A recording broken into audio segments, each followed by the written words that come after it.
Day 2 of Cassie Ventura's testimony in the federal case against Sean Diddy Combs was gripping and disturbing. The infamous Freakoff videos took center stage. Cassie described how Diddy would play them for her on one of his laptops, threatening to release them if she stepped out of line.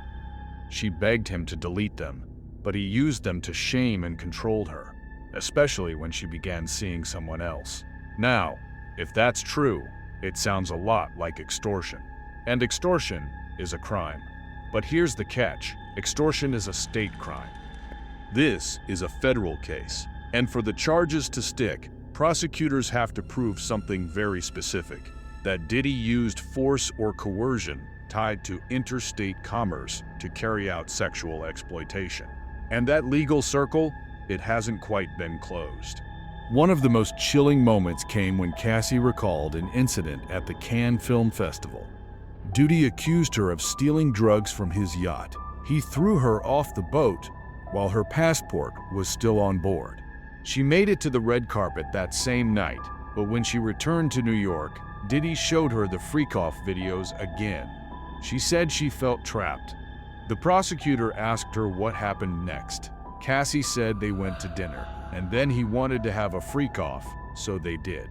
But when asked why, she didn't say he threatened her into it. She just said he didn't threaten her that time. That missing link between threat and act is critical. If she had said, "He made me do it or else he'd release the video," that's force, that's coercion, that's case closed. But she didn't. Not yet. And it gets more disturbing.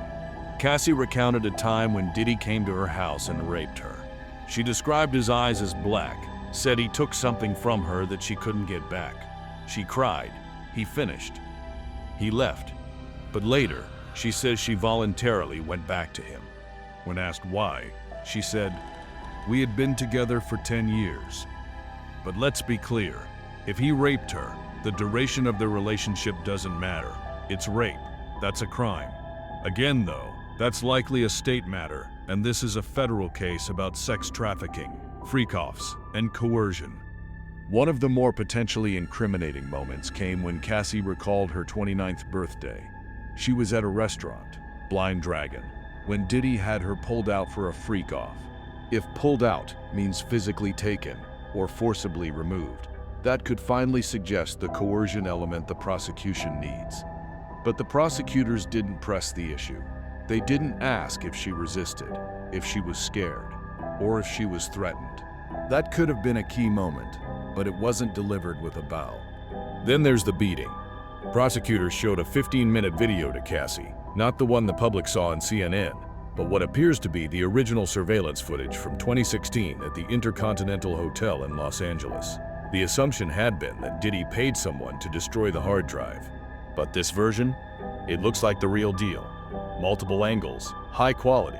If that footage came from a safe in Diddy's home after the feds raided it, and if it shows what Cassie says it shows, Diddy attacking her to force her back into a freak-off, then that could be the prosecution's smoking gun. Cassie testified that 2 freak-off sessions were planned that day.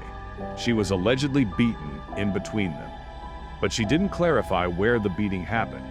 If it happened in the hotel hallway, as the video seems to show, and if prosecutors can prove that attack was meant to force her back inside, that's coercion. That's their case. But the defense argues it wasn't about that. They claim it was a fight over a cell phone, and the woman who messaged Diddy, and that Cassie got physical first. If that's true, it turns the moment into a domestic dispute, not a federal crime. There's still so much more to hear.